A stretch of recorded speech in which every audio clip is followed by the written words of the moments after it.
Welcome to Chinese History and Mythology. Hello friends, welcome back to Investiture of the Gods. Let's pick up where we left off. Last time, we talked about how the people of Jiang-Zi-Ya surrendered the city with their own hands. The Zhou army entered smoothly, met King Zhou of Shang face to face at the Meridian Gate, and Jiang-Zi-Ya publicly listed the tyrant's 10 great crimes one by one. After hearing them, the lords of the world were furious and shouted that they would execute the foolish king. King Zhou did not back down. He put on armor himself and led the imperial guards out to fight. The three marquises, to avenge their families and their country, charged in together and fought him head-on. The battle turned into chaos. Senza roots of lords surrounded him and attacked. Weapons rained down on the center like a storm. King Zhou was driven back step by step, yet he still killed many Zhou generals. In the end, Jiang Wenhong whipped him hard across the back. King Zhou almost fell from his horse and had no choice but to flee back to the Meridian Gate and slam it shut. The Zhou army had won this round, but paid a heavy price. After dark, everyone in camp was wondering, now that King Zhou has been driven to this point, what will he do tomorrow? Will Daji push him to do something even worse? And can the Zhou army take Shogi without harming the common people? Jiang-Zi-Ya calculated in his tent. He looked up at the stars and thought, when the day of Jiangxi comes, King Zhou will be finished. He was pleased in his heart, but showed nothing on his face. Late that night, at the second watch, Da Ji, Hu Zaimei, and Lady Wang were all dressed in armor. Dag held 2 blades. Hu Zaimei held 2 treasured swords. Lady Wang held her embroidered Luan saber. The three of them rode 3 peach-colored horses and charged straight into the Zhou camp. As soon as they burst in, a strange wind rose. The wind carried dirt and dust, stinging the eyes. The soldiers of the Zhou camp, even just a few steps away, couldn't tell direction. They couldn't see front or back, left or right. The patrol officers ran to make reports. The guards on duty couldn't even grip their weapons. They could only duck and dodge. The wooden fences outside the camp gate were smashed sideways by the force of the 3 demons.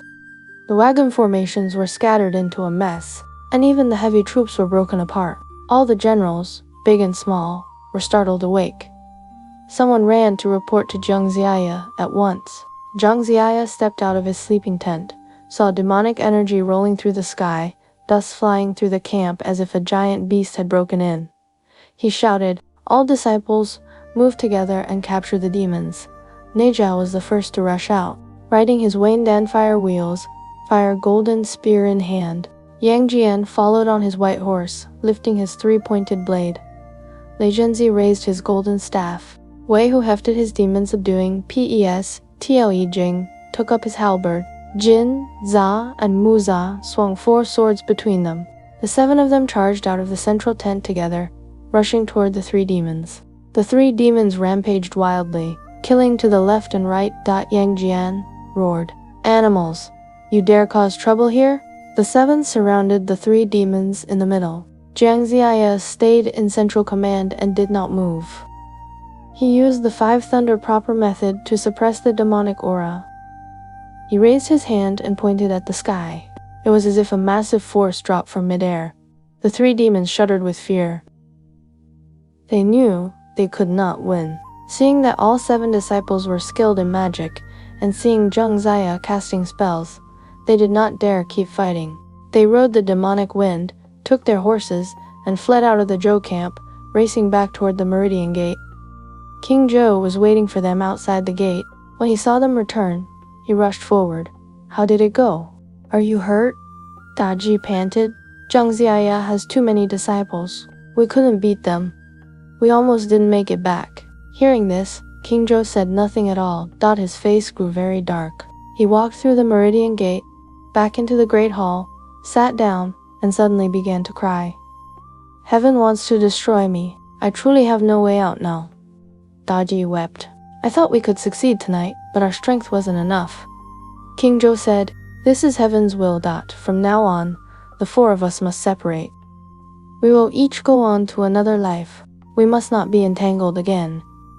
He flung his sleeve and left the hall. The 3 demons tried to stop him, but could not. Dag sighed and said to the other 2, "Now that King Zhou has left, He must be going to end his own life. We were acting under Nua's orders. We spent so many years bringing the Shang realm to ruin. Now that everything is finished, we can't stay here. Where should we go? The nine-headed pheasant spirit said. We have nowhere to go. We might as well return to Zhuanyuan grave and think slowly from there. The Jade Pipa spirit nodded. Elder sister is right. Jiang-Zi-Ya took his seat in the central tent. The lords came in to pay respects. Jiang-Zi-Ya said. We were unprepared and allowed demons to break into camp. Fortunately, my disciples know magic and drove them away. If we do not capture them quickly, they will cause great trouble. He set up an incense table and used coins to cast a divination. The 3 demons want to escape, he said. He ordered at once. Yang Jian, you will go capture the 9-headed pheasant spirit. Lei Zhenzi, you will capture the 9-tailed fox spirit. Wei Hu, you will capture the Jade Pipa's spirit. Bring all 3 back here. Anyone who disobeys will face military law. The 3 accepted the command and left the camp. Lei Zhenzi said, the 3 of us went out, but where are we supposed to find them? Yang Jian smiled. Now that King Zhou is finished, the 3 demons will surely flee the palace. We'll use earth travel magic to rise into the air above and wait for them. Lei Zhenzi nodded. Senior brother is right. The 3 of them used earth travel and rose into the sky above the royal palace, hovering in midair. Inside the palace, Hu Zaimei and Lady Wang said to Daji, life in the grave was bitter. Why don't we each eat a few palace maids before we go? Daji nodded. Fine. Be quick. The 3 of them killed a few palace maids and were preparing to leave. Suddenly a wind rose, and their demonic light lifted their bodies. The 3 of them flew up into the air. Yang Jian heard the wind and warned the others. Demons are here. Be careful. He raised his sword and shouted, Demons, don't run. I've come to capture you. The 9-headed pheasant spirit saw Yang Jian closing in and snapped. We 3 sisters helped you destroy the Shang realm and let you take the benefit. Now you come to capture us. Where's your sense of justice? Yang Jian flared with anger. Beast, enough talk. Take my blade. The 9-headed pheasant spirit raised her sword to block him. At the same moment, Lei Zhenzi swung his staff, and the 9-tailed fox spirit raised her twin blades to block. Wei Hu brought his demons of doing pestle, smashing down, and the Jade Pipa spirit met him with her weapon. They fought for no more than 5 or 6 rounds before the 3 demons rose again on their demonic light and tried to escape. Yang Jian, Lei Jinzi, and Wei Hu chased them hard. Yang Jian released Howling Sky Dog. When the divine hound saw the demons, it sprang forward, biting off one of the pheasant spirit's heads with a single snap. The 9-headed pheasant spirit screamed in pain, but still fled, bleeding, with all her strength. They kept running. Ahead of them, 2 yellow banners appeared, floating in the air, and a faint fragrance spread in all directions. The air filled with immortal mist. Nua descended, riding on the blue-feathered bird King Luin. Seeing her arrive, the 3 demons did not dare keep flying. Their demonic light faded, and they dropped to the ground and knelt. They said, Lady Nua, we did not step aside in time. Please forgive us. We are being hunted by Yang Jian. We beg you to save us. Nua listened and replied coldly, Bian child, bind them with the demon binding rope and hand them over to Yang Jian to take back to the Zhou camp. Let Jiang-Zi-Ya pass judgment. The 3 demons cried out, Lady Nua, long ago, King Zhou offended you, and you used the demon summoning banner to call us here. We were to confuse King Zhou and make him evil, so the realm would be destroyed. We spent years finishing off the Shang dynasty for you, and now that the work is done, you don't protect us. Instead, you send us to die. Aren't you going back on your word? Nua's voice turned harsh. Silence. I brought you to end the Shang realm because heaven had already decreed it. Not for my personal revenge. But you slaughtered common people, devoured palace maids, and killed loyal ministers. These scenes are your own doing. Your evil is too great. You deserve punishment. The 3 demons were so frightened they dared not speak another word. Yang Jian and the others arrived and knelt before Nua. Nua said, Take these 3 demons back and let Jiang-Zi-Ya decide their fate. The fall of Shang is heaven's will. The Zhou must now rise. Go back and finish your mission. The 3 disciples bowed in thanks, bound the 3 demons tightly, and escorted them back to the Zhou camp. Jiang-Zi-Ya, Jiang-Zi-Ya, and Wei, who dropped the 3 demons. Jiang-Zi-Ya, Jiang-Zi-Ya, and Wei, who dropped the 3 demons straight down from the sky. The Zhou soldiers looked up, saw 3 women falling out of the air, and all jumped back in shock. The 3 demons hit the ground so hard, their heads spun. They couldn't even stand. Then Jiang-Zi-Ya and the others landed and dragged the demons into the central command tent. Jiang-Zi-Ya sat in the main seat. The moment he saw the demons brought in, he ordered, "Bring them forward." The lords crowded around, wanting to see what these demons really looked like. The 3 demons knelt on the ground, none of them daring to lift their heads. Jiang-Zi-Ya's voice was firm and cold. "You beasts wrecked the entire Shang realm. It may have been heaven's will, but you slaughtered the innocent on your own. Your crimes are so heavy that killing you 100 times wouldn't be enough." Dag immediately threw herself to the floor, crying, "I was a daughter of Su Hu of Gizhou. I grew up sheltered and didn't understand the world. I was chosen by the heavenly emperor's son to enter the palace. After the queen died, the king forced me to take her place. I only lived inside the palace. The king's actions, good or bad, were handled by him and his ministers. Even loyal ministers couldn't stop him. How could a weak woman like me change anything? Now the great general is famed for kindness and virtue. Killing someone like me does nothing for your name. Please let me go home. Please spare my life." The lords heard her soft, trembling voice and couldn't help feeling sympathy. What she said sounded almost reasonable. Jiang-Zi-Ya saw the hesitation in the crowd and let out a sharp laugh. "Daji, you think you can fool everyone with this act? You were never Su Hu's daughter. You are a 9-tailed fox spirit. At the postal station in Enzhou, you killed the real Su Daji and used her body to enter the palace. How many people have you killed? How many loyal ministers died because of you? 100 deaths wouldn't be enough for your crimes." Then he gave the order, "Drag them outside. Behead them at the camp gate for all to see." The officers immediately hauled the 3 demons out to the execution grounds.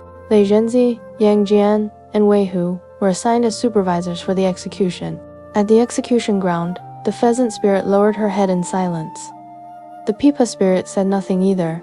Only the Ji still looked pitiful, like a delicate, innocent woman kneeling on the ground. She lifted her head lightly and spoke to the execution soldiers in a soft, trembling voice. "I have been wronged. Please, brave generals, spare me." The soldiers heard her call them generals in that soft tone, and when they saw her face, their eyes went blank. Their bodies went weak. They couldn't even lift their blades. They collapsed to the ground like their bones had melted. The execution command came. Jiang-Zi-Ya supervises the execution of the pheasant spirit. Wei Hu supervises the execution of the Pipa spirit. Jiang-Zi-Ya supervises the fox spirit. Jiang-Zi-Ya and Wei Hu saw their soldiers still standing firm. They each shouted, "Do it!" The blades came down. The 9-headed pheasant spirit and the jade Pipa spirit were both beheaded on the spot. The 2 men returned to the command tent to report their success. Jiang-Zi, however, had nothing but trouble. Daji's charm drained every soldier's strength. None of them could strike. Jiang-Zi shouted at them, again and again. But every soldier stood frozen, dazed, soft, powerless. Panicking, Jiang-Zi rushed back to Jiang-Zi-Ya. When Jiang-Zi-Ya heard the report, his face darkened. "You can't even oversee an execution? What use are you?" Jiang-Zi hung his head, too ashamed to speak. Jiang-Zi-Ya ordered, "Bind those soldiers and behead them. We cannot let a demon corrupt the army's heart." Then he sent Jiang-Zi-Ya and Wei Hu to take over.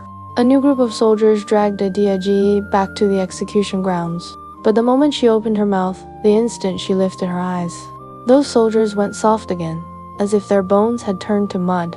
They couldn't stand steady, much less lift a blade. Jiang-Zi-Ya frowned, frustrated, and said to Wei Hu, "She's a fox spirit. Charming men is what she does best. King Zhou fell for it. How could ordinary soldiers resist? We'd better report back before this batch dies too." The 2 returned and explained everything. The lords were stunned that Jiang-Zi, Aya told them, "This fox spirit is thousands of years old. Mortals cannot resist her charm. I will execute her myself." The lords followed him to the execution grounds. When they arrived, all the soldiers stood around like wooden statues, empty-eyed and motionless. Jiang-Zi-Ya waved his hand and ordered the soldiers driven far back. He set up an incense table and lit the burners. Then he took out the gourd that Luya had given him and placed it on the altar. He opened the lid. A beam of white light shot straight into the sky. At the top of that light appeared a flying blade. The blade had eyebrows, eyes, legs, feet almost, like a living creature. Jiang-Zi-Ya bowed and said, "Treasure, turn." The flying blade spun twice inside the white light. Duji's head fell immediately. Blood splashed across the ground. Every lord saw it with their own eyes, though some still felt a faint pity for her beauty. Jiang-Zi-Ya said nothing more. He simply ordered, "Hang the heads of all 3 demons at the camp gate." And so, the 3 demon heads were displayed for all to see. King Zhou of Shang was sitting alone in the Xianqing Hall, completely drained of spirit. He noticed people in the palace suddenly running around in panic and asked the attendants beside him, "What's going on?" One inner attendant knelt down and answered with tears. The 3 ladies all disappeared. No one knows where they went during the night. King Zhou's heart tightened. He immediately sent people to check. After a while, another attendant rushed back to report, "The 3 ladies have been found." King Zhou quickly asked, "Where?" The attendant lowered his head. "Their heads are hanging at the Zhou army's camp gate." The moment King Zhou heard it, his whole body trembled. He followed the eunuchs up to the 5 Phoenix Tower. And there they were. The heads of Dag, Hu Zaimei, and the royal lady Wang, all hanging outside the city. Seeing this, King Zhou burst into tears. At that moment, cannons boomed again from the Zhou camp, and the entire army shouted as they prepared to attack the city. King Zhou looked at all of this and felt his heart turn completely cold. He sighed, walked down from the tower, past the Jujin Hall, then the Xianqing Hall, walked through the side palace, and finally reached the Jigxing Tower. Just as he arrived, a strange swirling wind rose up and wrapped around him. The wind was filled with cries, like countless people wailing in pain. A group of blood-covered souls rushed toward him, screaming, "Give us back our lives." He saw Zhao Qi and Meibo among them, rushing forward naked, shouting, "Foolish king, you finally got what you deserve." King Zhou opened his eyes wide and released a burst of qi, scattering the spirits, but more ghosts appeared. Queen Jiang, hair loose, blood dripping from her eyes, grabbed him and cried, "You killed your wife and your son. You broke every rule of humanity." The Yellow Queen, covered in blood, rushed up as well. "You threw me from the tower today, I will not let you go." Then Lady Jia appeared, pointing and cursing. "You bullied a minister's wife and forced me to jump from the tower. I'll kill you myself." She slapped him hard. King Zhou was surrounded by these vengeful spirits. His head spun. He suddenly snapped awake and released another burst of power, forcing them back. Dazed, he slowly climbed the Jigxing Tower. He stood by the railing, his thoughts in chaos. He called out, "Where's the keeper of the palace gates?" The officer Zhu Sheng rushed up and knelt. "Your Majesty, I am here." King Zhou looked at him and said, "I regret not listening to loyal ministers. Now, I've fallen to this state. If they capture me, or even if my corpse remains, I'll be humiliated. It's better if I burn myself completely. Go, prepare firewood at the base of the tower. Burn the tower and burn me with it. Do as I say." Zhu Sheng burst into tears. "I've served your Majesty for so many years. Your kindness to me can't be repaid even with my life. Now that the nation is falling, I wish I could die in your place. How could I burn you myself?" King Zhou struck the railing. "This is my own fate. It has nothing to do with you. I once calculated my own ending. I saw that I would die by fire, and it has come true. Go and do it." Zhu Sheng begged him to escape, but King Zhou insisted, "It's too late. Once the lords break through the gate, I won't even have time to die on my own terms. Go carry out my order." Crying, Zhu Sheng went down the tower and piled the firewood high. King Zhou put on his ceremonial robes, crowned himself, held the jade scepter, covered himself in jewels, and sat at the top of the tower waiting for the flames. Zhu Sheng lit the fire. The flames leapt up instantly, and the wind made them even bigger. The entire palace echoing with screams as the sky grew dark. Zhu Sheng watched the growing blaze and cried out, "Your Majesty, your servant repays you with death." Then he jumped into the fire. King Zhou watched from above, flames wrapping the entire tower. He sighed, "I regret ignoring the loyal ministers. Burning to death is what I deserve." In a short time, the whole tower turned red with fire, then collapsed with a thunderous crash. King Zhou was crushed and burned to ashes.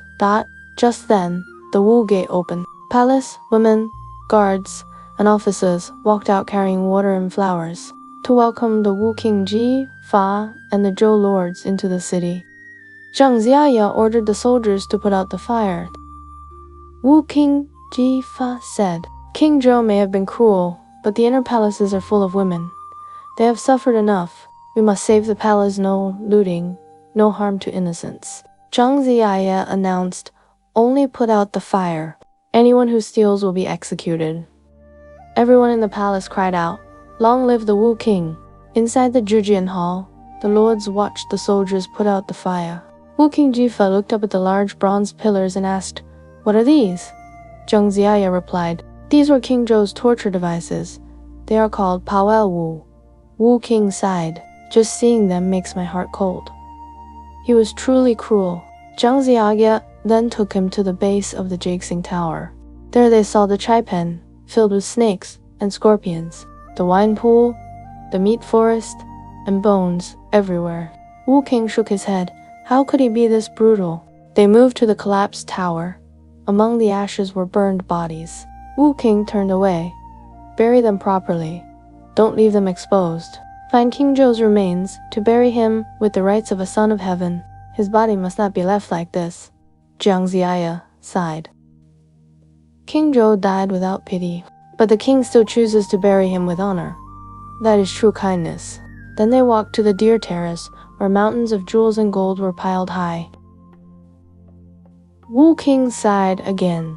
He took everything from the world to satisfy himself. No wonder his kingdom fell. A ruler doesn't rely on treasure, he relies on virtue. These riches must be returned to the people. At that moment, Wu Zheng was brought forward. The lords said, "King Zhou committed monstrous crimes. His son should die too." Jiang-Zi-Ya agreed. What the lords say is reasonable, but Wu King Jifa immediately stopped them. "No. A ruler's mistakes are his own. The ministers failed to correct him. A child cannot be blamed. He is innocent. We must not punish families for one man's crime. When the new king ascends the throne, Wu Zheng should be granted a title, so the bloodline of the Shang can continue. Only then can we honor the virtuous rulers of Shang who came before." Dongbahu Jiang Wenhuan stepped forward and said to Jiang-Zi-Ya, "Chief Minister, now that everything is over, we should ask Wu King Jifa to become the new ruler." All the lords present thought the same. But Wu King Jifa was very humble. He kept refusing, again and again. No matter how they begged him, he would not agree. They invited him the first time, the second time, the third time, even the fourth time. Wu King Jifa still kept shaking his head. The lords grew more and more anxious. Wu King Jifa said, "If you must choose someone, ask Dongbahu to be the new king. The world cannot go one day without a ruler." Jiang-Zi-Ya stepped out and said to the lords, "My lords, there is no need to worry. I will give you a reason that is proper and clear." He turned to Wu King Jifa and said, "King Zhou of Shang brought disaster on the world. It was you, great king, who led the lords to punish his crimes and bring peace back under heaven. All the people in the world look to you in their hearts. For you to rule is the wish of everyone. Besides, back then a phoenix came to Mount Qi and appeared as a sign in the land of Zhou. That was a blessing from heaven to Zhou, not something random. Now the hearts of the world have turned to Zhou, but you keep refusing. If you refuse like this, the lords will lose heart. When they return to their own lands, they won't know whose command to follow. If the world has no true ruler, great chaos will come sooner or later. Does the great king really want to disappoint all the people under heaven? You say you pity the people, but if you keep stepping back like this, you are not protecting them, you are harming them. Please think again." Jiang-Zi-Ya then said, Someone, prepare the plan for building the altar. We will draw the layout, build the platform, and write the prayer. We must inform heaven, earth, and the gods of the land and grain. As for this matter, if, in the future, someone appears who is even wiser and more virtuous, then the great king can pass the throne on to him. It will not be too late. The lords understood what Jiang-Zi-Ya meant, and all agreed.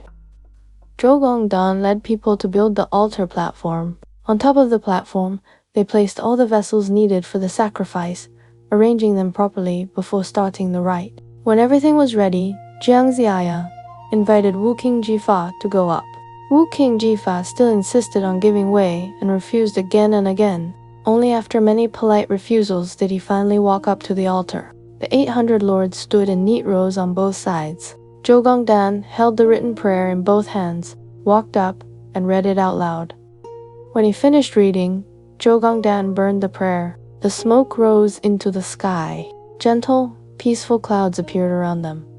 The sky grew bright, and the wind turned soft. Crowds of people from Chaos City squeezed around the altar to watch. Wu King Jifa received the imperial seal and the ritual treasures, then officially sat in the seat of the Son of Heaven, facing south in the proper way. The music of the rites sounded 3 times. The lords held their ivory tablets, knelt together, and shouted, "Long live the king!" After the ceremony, Wu King Jifa announced a general amnesty for the whole realm. The lords surrounded him as he came down from the altar and entered the main hall. They bowed to him again and offered their congratulations. Wu King Jifa ordered the 9-dragon banquet to be set and hosted a grand feast for the 800 lords. The next morning at court, all the lords came to pay respects. Wu King Jifa said to Jiang-Zi-Ya, "King Zhou of Shang kept building huge projects everywhere and made the whole world poorer and poorer. That is why he lost his kingdom. I have become the new ruler thanks to the help of all these lords. So I will share the treasures of the deer terrace with all of them." He then ordered that Jiang-Zi-Ya be released from prison, that Bai Gan's grave be repaired and honored, and that respect be shown to Shang Rong. He also released all the palace women who were still trapped in the palace. Next, he ordered that the grain stored in the giant warehouses by the bridges be distributed to the people of the world. Wu King Jifa gave another order. There would be no more wars. The war horses were to be sent to graze freely on the sunny plains of Mount Hua. The plow oxen were to be driven to the Taolin area and allowed to roam. This was to show that the world had entered an age of peace. The lords of all the lands received their rewards and returned to their own kingdoms. Jiang-Zi-Ya went into the inner court to see Wu King Jifa and said, "Now that the realm is calm, your majesty should quickly send someone to guard Chaos City." Wu King Jifa said, "I will follow your advice. Who should we send?" Jiang-Zi-Ya replied, "Your majesty spared Wu Jing's life and allowed him to keep his own land. Let him continue to guard his territory. But we must send others to rule with him and watch over the state." Wu King Jifa said, "We will discuss it together at court tomorrow." The next morning in court, Wu King Jifa asked the ministers, "I have granted Wu Jiang the right to keep his own lands. Who should we send to oversee the kingdom with him?" The civil and military officials talked it over. It must be a prince of the royal family. They decided that Guan Shu-Xian and Tai Shu-Du, 2 royal uncles, would act as co-regents and overseers. Wu King Jifa agreed and ordered them both to go to Chaos City as supervisors.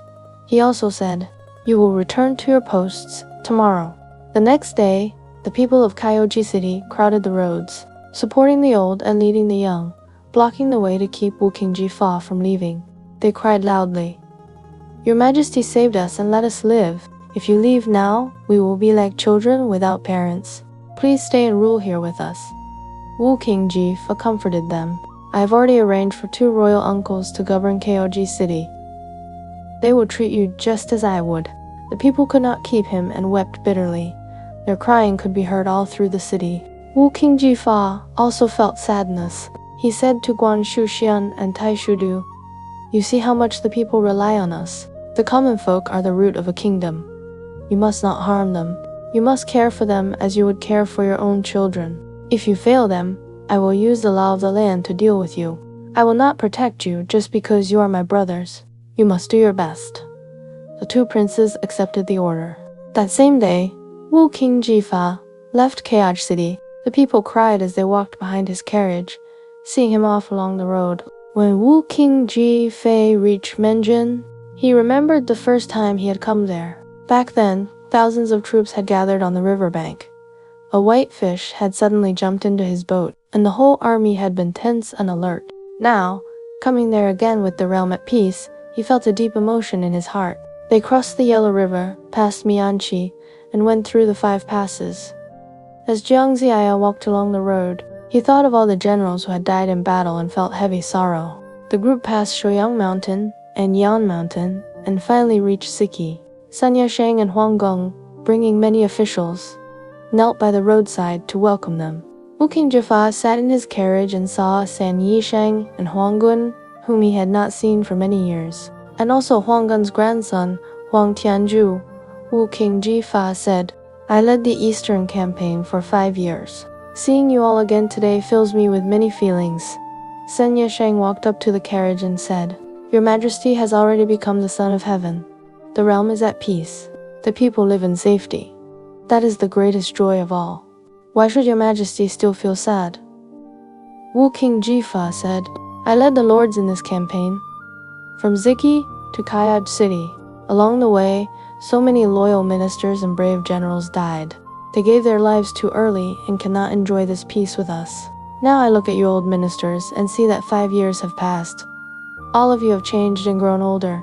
When I think about the past and now, I feel a pain I cannot put into words." San Yisheng said, "If your Majesty feels guilty toward them, you can grant ranks and stipends to their descendants, so that their families are supported by the state for generations. That will be a comfort to them." Wu King Jifa nodded and rode forward alongside his ministers. From Ziki to Kijou was only 70 li. Along the way, the people rushed out to watch. Wu King Jifa's carriage was surrounded tightly on all sides as everyone came to greet their new ruler. When they entered Ziki City, music played without stopping. Fragrant smoke filled the streets. Wu King Jifa stepped down from his carriage at the front hall, entered the inner court to pay respects to Taijiang and Tairen, and then went to see Taiji. After that, he held a feast in the Shanqing Hall, inviting all his civil and military ministers to celebrate together. Ruler and officials drank wine and shared joy. The next morning at court, the ministers came to pay respects again. Many of them had drunk too much the night before and still had headaches. Wu King Jifa said, "If you have matters to report, speak. If not, you may leave." Jiang-Zi-Ya stepped forward. "Your old servant received heaven's command to punish King Zhou of Shang, destroyed the Shang, and raised up the Zhou. Your Majesty's great task is done.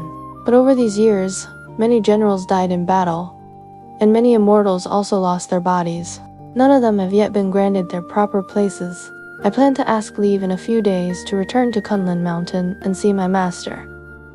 I will bring the Jade Register and Golden Tally, so we can assign each of them the post they deserve, and let them no longer wander." Wu King Jifa said, "Very good." At that moment, the gate officer at the noon gate came to report, "Fei Lian and Yuhan, ministers of the former Shang, are waiting outside the gate." Wu King Jifa asked Jiang-Zi-Ya, "Why have they come?" Jiang-Zi-Ya said, "Fei Lian and Yuhan were evil ministers close to King Zhou of Shang. When we defeated him, they were nowhere to be found. They must have gone into hiding. Now they come to see your Majesty to surrender and to seek rank in the new dynasty. People like this cannot be trusted to keep, but they also cannot be killed yet. They will be useful later." Wu King Jifa said, "Summon them in." The guards brought Fei Lian and Yuhan into the hall. The 2 men knelt and said, "Your ruined ministers, Fei Lian and Yuhan, wish your Majesty long life." Wu King Jifa asked, "Why have you come?" Fei Lian said, "King Zhou of Shang was without virtue. Your Majesty is kind and righteous. We offer the Imperial Jade Seal and the Golden Register. Please accept us. We are willing to serve and do our part." Jiang-Zi-Ya said at once, "It is a good thing that these 2 ministers are willing to come over. Your Majesty should accept them. They were once like rough stones. Now they are willing to become polished jade. Wu King Ji-Fi then appointed Fei Lian and Yu Hun as middle ministers. The two of them bowed and thanked him for the favor. The next day, Jiang-Zi-Ya said farewell to Wu King Ji-Fa. He used the earth-burrowing magic, slipping in and out of the ground, rushing all the way back to Kunlun Mountain. When he reached the gate of the Jade Void Palace, he didn't dare walk in on his own.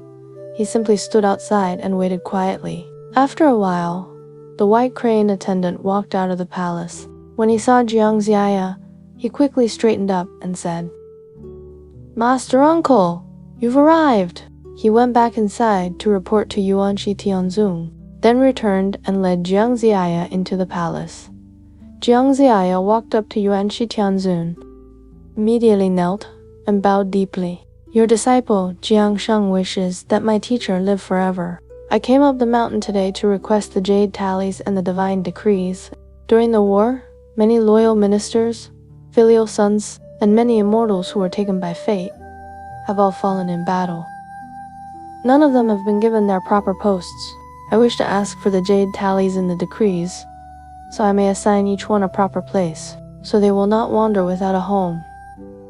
I beg my teacher to show mercy." Yuanqi Tianzun said, "You do not need to say it.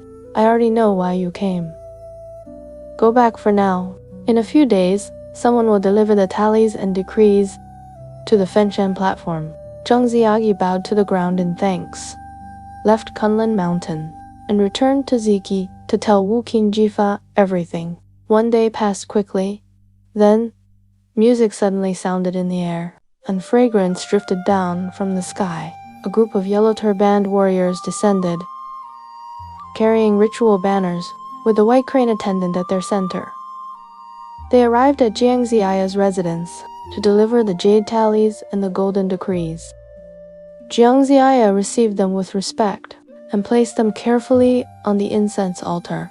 Then he turned toward the direction of the Jade Void Palace and bowed in thanks once more. The yellow-turbaned warriors and the white crane attendant rose back into the sky and returned to Kunlun. Jiang-Zi-Ya held the divine tallies and flew straight to the Fenshan platform using earth-burrowing magic.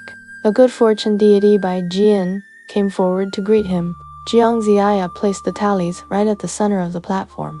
He ordered Wu Ji and Nengongxi to raise the 8 trigrams flag and the heavenly stems and earthly branches flag, and told 3,000 soldiers to line up by the 5 directions. Jiang-Zi-Ya then bathed, changed into clean robes, lit incense, offered wine and flowers, and walked around the Fenshan platform 3 times. After that, he told Bai Jian to wait below the stage. He opened the decree written by Yuanqi Tianzun and read it aloud with a clear, steady voice.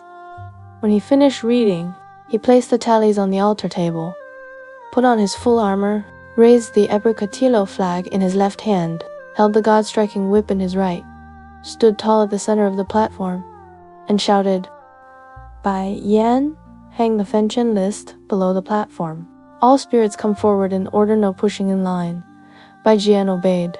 All the spirits gathered around excitedly to look at the list. At the very front of the Fenshan list was Bai Jian himself. He grabbed the soul-guiding banner, hurried to the platform, knelt, and waited.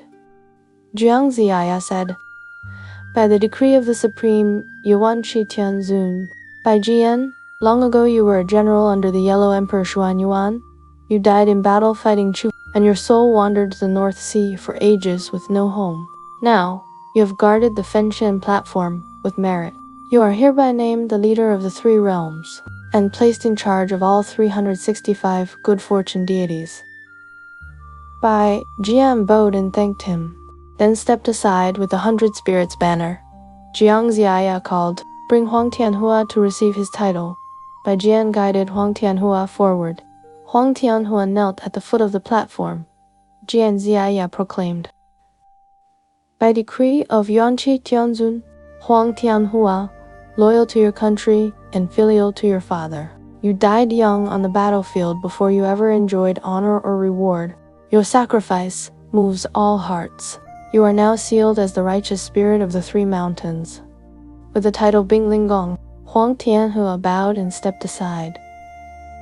Next, Jiang-Zi-Ya said, "Bring forward the 5 peaks deities to receive their titles." Bai Jian led Huang Fihu and the others forward.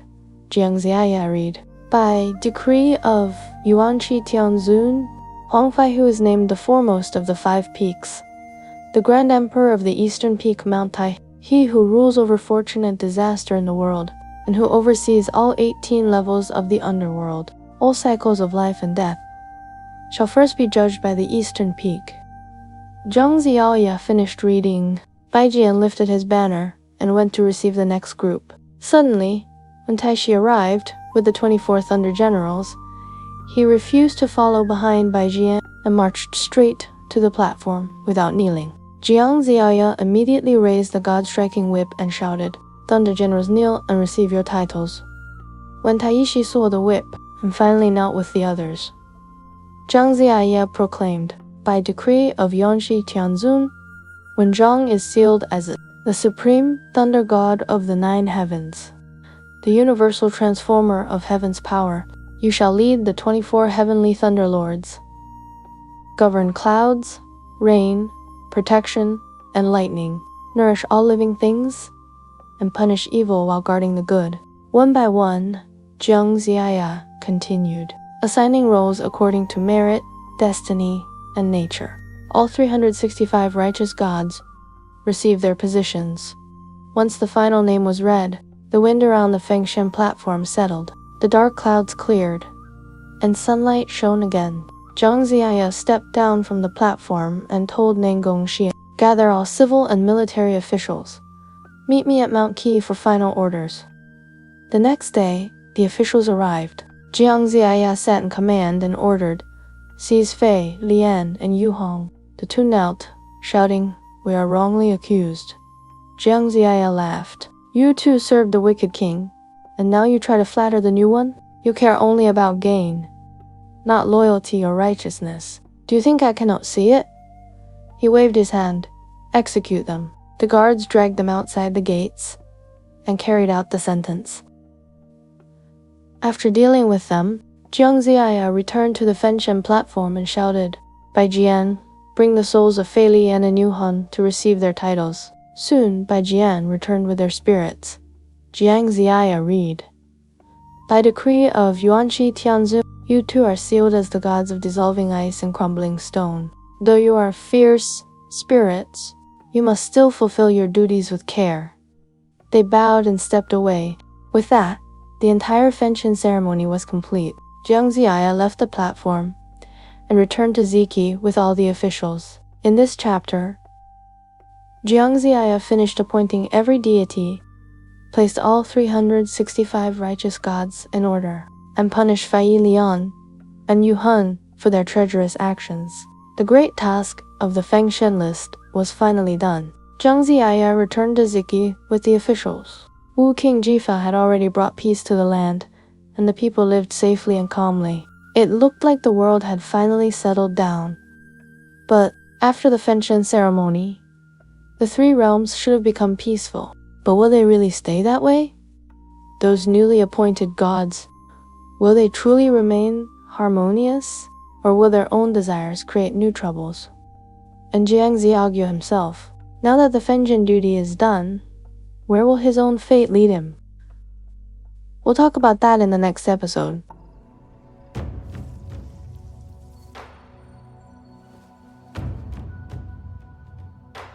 This is Bunny. In my own way, I'll follow China's historical timeline to tell you mythic stories and unpack the history and culture behind them. Thanks for listening. Please follow the show, and I'll see you next time.